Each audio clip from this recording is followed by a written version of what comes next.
जय श्री राम दोस्तों। आज आपके सामने हम 3 सेटों को मिलाकर एक सेट बनाकर ले चलेंगे बाल विकास एवं शिक्षा शास्त्र के प्रश्न को। तो लेकर चलते हैं हम सुपर 30 प्रश्न आपके लेकर चलते हैं। तो प्रश्न नंबर चलते हैं पहले की तरफ। तो प्रश्न आपका दोस्तों पहला क्या कह रहा है कि भाषा के अर्जन एवं विकास के लिए सर्वाधिक संवेदनशील अवधि कौन सी है। कह रहा है कि भाषा के अर्जन और विकास के लिए सर्वाधिक संवेदनशील अवधि कौन सी है। जन्म पूर्व अवधि है कि प्रारंभिक बाल्यावस्था है, मध्य बाल्यावस्था है, किशोरावस्था है।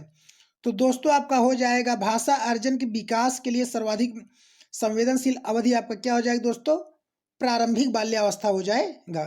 चलते हैं प्रश्न नंबर दूसरे की तरफ। प्रश्न दूसरा कह रहा है दोस्तों आपका निम्नलिखित में से कौन सी लॉरेंस कोलबर्ग के द्वारा प्रस्तावित नैतिक विकास की एक अवस्था है।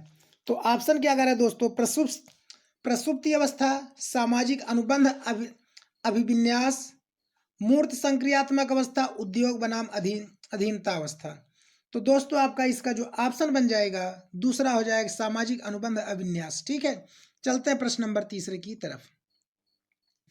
कराए कक्षा में परिचर्चा के दौरान एक शिक्षक प्राय लड़कियों की तुलना में लड़कों पर अधिक ध्यान देता है, यह किसका उदाहरण है। तो ऑप्शन दे रहा है आपका जेंडर पक्षपात का है, या जेंडर पहचान का, जेंडर संबद्धता का, या जेंडर समरूपता का है। तो क्या रहा है दोस्तों आपका एक कक्षा में परिचर्चा के दौरान एक शिक्षक प्रायः लड़कियों की तुलना में लड़कों पर अधिक ध्यान देता है, यह किसका उदाहरण हो जाएगा दोस्तों, आपका जेंडर क्या हो जाएगा, पक्षपात पर हो जाएगा। चलते प्रश्न नंबर आपके चौथे की तरफ।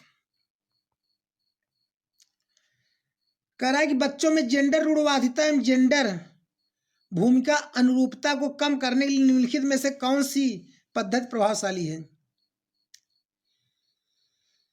जेंडर पक्षपात के बारे में परिचर्चा, जेंडर विशिष्ट भूमिकाओं को महत्व देना, जेंडर पृथक खेल समूह बनाना, या दोस्तों आपका हो जाएगा जेंडर पृथक बैठने की व्यवस्था करना। तो क्या रहा है जेंडर भूमिका अनुरूपता को कम करने के लिए क्या होगा दोस्तों, जेंडर पक्षपात के बारे में परिचर्चा करना। चलते हैं प्रश्न नंबर 5 की तरफ। क्या कह रहा है निम्नलिखित में से किस मनोवैज्ञानिक ने बच्चों को ज्ञान के सक्रिय जिज्ञासु के रूप में देखते हुए उनके चिंतन पर सामाजिक एवं सांस्कृतिक विषय वस्तुओं के प्रभाव को महत्व दिया। तो उन वैज्ञानिक का क्या नाम है दोस्तों, कह रहा है जॉन बी वाटसन है, लेव वाइगोत्स्की है, जीन पियाजे हैं, लॉरेंस कोलबर्ग हैं दोस्तों। तो बच्चों के सक्रिय जिज्ञासु ज्ञान को देखते हुए, बच्चों को मनोवैज्ञानिक ज्ञान को देखते हुए दोस्तों, तो इनका जो ऑप्शन हो जाएगा लेव वाइगोत्स्की हो जाएगा। चलते हैं प्रश्न नंबर 6 की तरफ। कह रहा है कि जिग्सा पहेली को करते समय 5 वर्ष की नजमा स्वयं से कहती है नीला टुकड़ा कहाँ है, नहीं यह वाला नहीं, गाढ़े रंग वाला, जिससे यह जूता पूरा बन जाएगा। इस प्रकार की वार्ता को वाइगोत्स्की किस तरह संबोधित करते हैं। तो ऑप्शन क्या बन जाएगा दोस्तों, व्यक्तिगत वार्ता, जोर से बोलना, पाठ ढांचा, आत्म केंद्रित। तो दोस्तों ऑप्शन क्या हो जाएगा इसमें आपका 6वें में, वो स्वयं से बात करते हुए कह रहे हैं नहीं यह नहीं नहीं यह चाहिए हमें। तो ऑप्शन इसमें बन जाएगा पहला व्यक्तिगत वार्ता, मतलब खुद से वो बात कर रही है। प्रश्न नंबर चलते हैं 7 की तरफ दोस्तों। कह रहा है बच्चों को संकेत देना तथा आवश्यकता पड़ने पर सहयोग प्रदान करना निम्नलिखित में से किसका उदाहरण है। प्रबलन है, अनुबंधन है, मॉडलिंग है, पाठ ढांचा है। तो क्या हो जाएगा दोस्तों आपका 7वें में, कह रहा है कि उनका संकेत देना और सहयोग भी करना। तो आपका किसका हो जाएगा, अनुबंधन उदाहरण हो जाएगा, पाठ ढांचा चौथा हो जाएगा। चलते हैं प्रश्न नंबर 8 की तरफ। कह रहा है निम्नलिखित व्यवहारों में से कौन सा जीन पियाजे के द्वारा प्रस्तावित मूर्त संक्रियात्मक अवस्था को विशेषित करता है।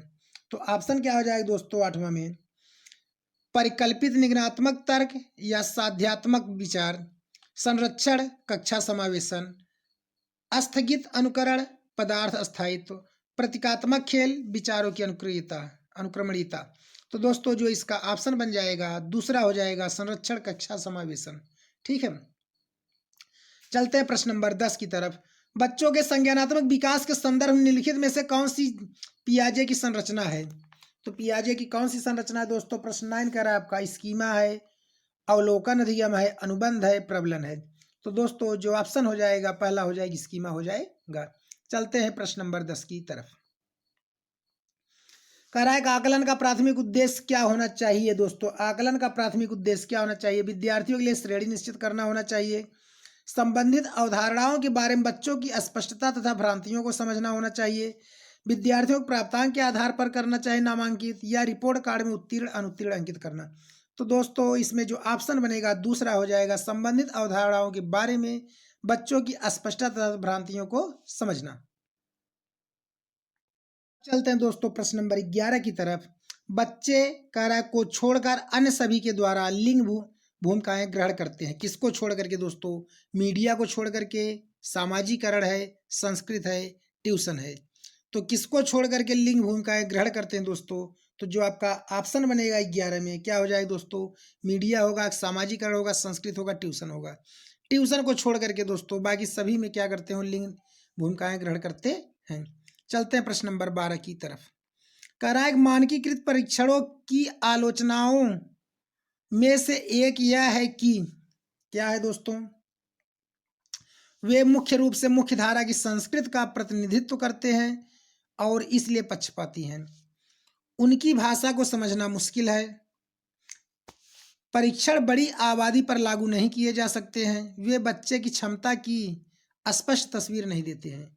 तो दोस्तों जो आपका ऑप्शन बन जाएगा 12 में, वे मुख्य रूप से मुख्य धारा की संस्कृत का प्रतिनिधित्व करते हैं और इसलिए क्या है? पक्षपाती हैं दोस्तों। पहला हो जाएगा। चलते हैं प्रश्न नंबर 13 की तरफ। कह रहा है कि एकाधिक बुद्धिमानी का सिद्धांत कहता है। क्या कहता है दोस्तों 13 में? बुद्धि तेजी से बढ़ाई जा सकती है। बुद्धि कई प्रकार की हो सकती है। पेपर पेंसिल परीक्षण सहायक नहीं है। प्रभावी अध्यापन के द्वारा बुद्धि बढ़ाई जा सकती है। तो दोस्तों इसका जो ऑप्शन बनेगा, बुद्धि कई प्रकार की हो सकती है। चलते हैं प्रश्न नंबर 14 की तरफ। कह रहा है शिक्षक सीखने के लिए मूल्यांकन और सीखने के मूल्यांकन दोनों का उपयोग करता है। सीखने के लिए मूल्यांकन और सीखने के मूल्यांकन दोनों का उपयोग करता है दोस्तों। तो इसका क्या ऑप्शन होगा 14 में?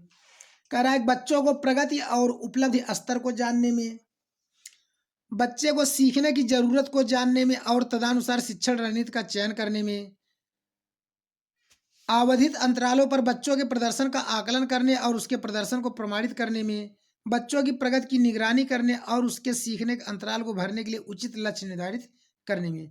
तो दोस्तों इसमें क्या होगा? बच्चों की प्रगति और उपलब्धि स्तर दोनों को जानने में दोस्तों, यही इसका आंसर हो जाएगा। चलते प्रश्न नंबर 15 की तरफ। 15 क्या कह रहा है? निम्नलिखित में से कौन सा सतत और व्यापक मूल्यांकन से संबंधित नहीं दोस्तों? तो 15 में सतत और व्यापक मूल्यांकन से संबंधित नहीं है, वो कौन सा है? ऑप्शन आपका क्या हो जाएगा दोस्तों? इसे भारत के शिक्षा के आधार अधिकार अधिनियम द्वारा अनिवार्य किया गया है। यह शिक्षण अधिगम प्रक्रिया का एक अभिन्न अंग है। यह विभिन्न क्षेत्रों शिक्षा क्षेत्रों में से उपलब्धि के पर केंद्रित है। यह बच्चों को धीमे, खराब या बुद्धिमान के रूप में चिन्हित करने में उपयोगी होता है। तो दोस्तों इसका जो ऑप्शन बनेगा चौथा हो जाएगा। यह बच्चों को धीमे, खराब या बुद्धिमानी के रूप में चिन्हित करने में उपयोगी होता है। चलते हैं प्रश्न नंबर 16 की तरफ। बच्चों में प्रतिभाशालिता के कारण हो सकती है। क्या हो सकती है दोस्तों? ऑप्शन दे रहा है अनुवांशिकता और वातावरण के बीच एक अंतःक्रिया, एक संसाधन समृद्ध वातावरण, सफल माता पिता, एक अनुशासित दिनचर्या। तो दोस्तों जो आपका ऑप्शन बनेगा अनुवांशिकता और वातावरण के बीच एक अंतःक्रिया। चलते हैं प्रश्न नंबर 17 की तरफ। प्रश्न 17 कह रहा है सामाजिक आर्थिक रूप से वंचित पृष्ठभूमि से आने वाले बच्चों को कक्षा के माहौल की आवश्यकता होती है जो क्या है दोस्तों? ऑप्शन इसका क्या है देख लीजिए। उन्हें अच्छा व्यवहार सिखाता है, उनके सांस्कृतिक और भाषाई ज्ञान को महत्व देता है तथा उनका उपयोग करता है, या उनकी भाषा के उपयोग को हतोत्साहित करता है ताकि वे मुख्यधारा की भाषा सीख सकें। बच्चों को उसकी क्षमताओं के आधार पर वर्गीकृत करता है। तो दोस्तों जो आपका इसमें ऑप्शन बन जाएगा 17 में, दूसरा हो जाएगा उन्हें सांस्कृतिक और भाषाई ज्ञान को महत्व देता है तथा उनका उपयोग करता है। चलते प्रश्न नंबर 18 की तरफ। कक्षा में सृजनात्मक और प्रतिभाशाली बच्चों के लिए आवश्यक हस्तक्षेप निर्भर करता है। किस पर करता है दोस्तों? आवश्यक हस्तक्षेप शिक्षक द्वारा अनुकूलित और प्रेरक निर्देशन तरीकों के उपयोग पर, उन्हें अतिरिक्त समय दिए जाने पर, उनके प्रति स्नेही होने के नाते पर, उन्हें अन्य बच्चों को पढ़ाने की जिम्मेदारी देने पर। तो सृजनात्मक और प्रतिभाशाली बच्चों के लिए क्या आवश्यक होना चाहिए दोस्तों? शिक्षक द्वारा अनुकूलित और प्रेरक निर्देश तरीकों के उपयोग पर। ठीक है दोस्तों, तो चलते हैं प्रश्न नंबर 19 की तरफ। अति संवेदनशील बच्चों को सीखने में मदद करने के लिए निम्नलिखित में से कौन सा तरीका उपयुक्त तरीका नहीं है? तो क्या हो जाएगा दोस्तों आपका, एक कार्य को छोटे प्रबंधी खंडों में तोड़ना, अधिगम के वैकल्पिक तरीकों की पेशकश, उसके दैनिक कार्यक्रम में शारीरिक गतिविधियां विधि का समावेश, बेचैन होने पर अक्सर उन्हें फटकार लगाना। तो क्या नहीं होना चाहिए दोस्तों उपयुक्त तरीका? बेचैन होने पर उन्हें फटकार लगाना, यह उपयुक्त तरीका नहीं होना चाहिए। चलते हैं प्रश्न नंबर 20 की तरफ। अलग अलग सोच वाले पैटर्न उन बच्चों की पहचान करते हैं जो क्या है दोस्तों, विकलांग हैं, डिस्लेक्सिया हैं, सृजनात्मक है, प्रत्यास्थी हैं। तो क्या हो जाएगा दोस्तों, अलग अलग सोच वाले पैटर्न उन बच्चों की पहचान करते हैं जो क्या है, सृजनात्मक हैं। चलते हैं प्रश्न नंबर 21 की तरफ दोस्तों। कह रहा है वह विधियां जिनके प्रयोग में विद्यार्थियों की स्व पहल व प्रयास शामिल है, निम्न में से किसका उदाहरण है दोस्तों? तो ऑप्शन कह रहा है आपका क्या हो जाएगा, अंतर व्यक्तित्व बुद्धि का, निगमनात्मक विधि का, अधिगमकर्ता केंद्रित विधि का, परंपरागत विधि का। तो दोस्तों आपका 21 का जो ऑप्शन बनेगा तीसरा हो जाएगा, अधिगमकर्ता केंद्रित विधि का। चलते हैं प्रश्न नंबर 22 की तरफ। कह रहा है बुद्धि के बारे में निम्नलिखित कथनों में से कौन सा सही है? बुद्धि के बारे में निम्नलिखित कथन में से कौन सा सही है दोस्तों? बुद्धि अभिसारी रूप से सोचने की योग्यता है। बुद्धि अनुभव के परिणाम के रूप में व्यवहार में एक अपेक्षाकृत अस्थायी परिवर्तन है। बुद्धि एक अनुवांशिक विशेषक है जिसमें मानसिक गतिविधियां जैसे स्मरण एवं तर्क शामिल हैं। या दोस्तों कह रहा बुद्धि बहुआयामी है जिसमें बुद्धि परीक्षणों के द्वारा पूर्ण रूप से परिमेय न किए जाने वाली कई योग्यताएं होती हैं। तो दोस्तों आपका यही कथन होगा, बुद्धि के बारे में जो कथन होगा सही तो वही हो जाएगा, बुद्धि क्या है, बहुआयामी है। ठीक है दोस्तों, चलते हैं प्रश्न नंबर 23 की तरफ। करा निम्नलिखित में से कौन सा प्राथमिक सामाजिकरण माध्यम है? तो पहला सामाजिकरण का माध्यम कौन है दोस्तों? ऑप्शन आपका दे रहा है, परिवार है, विद्यालय है, सरकार है, मीडिया है। तो सबसे पहला सामाजिकरण का माध्यम क्या होता है दोस्तों? बच्चों के लिए परिवार होता है, क्योंकि बच्चा पहले कहाँ होता है दोस्तों? परिवार से ही सीखता है। चलते हैं प्रश्न नंबर 24 की तरफ। कह रहा है जीन पियाजे के सिद्धांत का प्रमुख प्रस्ताव है कि बच्चों की सोच वयस्कों से निम्न होती है, यह है। या बच्चों की सोच वयस्कों से बेहतर होती है, यह है। बच्चों की सोच मात्रात्मक रूप से वयस्कों से भिन्न होती है, यह होगा। या बच्चों की सोच गुणात्मक रूप से वयस्कों से भिन्न होती है। तो दोस्तों जो ऑप्शन बनेगा इसका चौथा हो जाएगा, बच्चों की सोच गुणात्मक रूप से भिन्न होती है। चलते हैं प्रश्न नंबर 25 की तरफ। करा जेंडर क्या है? एक जैविक निर्धारक है, एक मनोवैज्ञानिक सत्ता है, एक सामाजिक संरचना है, एक आर्थिक अवधारणा है। तो दोस्तों इसका ऑप्शन क्या बन जाएगा? जेंडर क्या है? एक सामाजिक संरचना है। चलते हैं प्रश्न नंबर 26 की तरफ। क्या कह रहा है कि निम्नलिखित में से कौन सा विकास के व्यापक आयामों की सही पहचान करता है? शारीरिक, संज्ञानात्मक, सामाजिक और संवेगात्मक, या संवेगात्मक, बौद्धिक, आध्यात्मिक एवं स्व, या शारीरिक, व्यक्तित्व, आध्यात्मिक एवं संवेगात्मक, या सामाजिक, शारीरिक, व्यक्तिगत व स्व।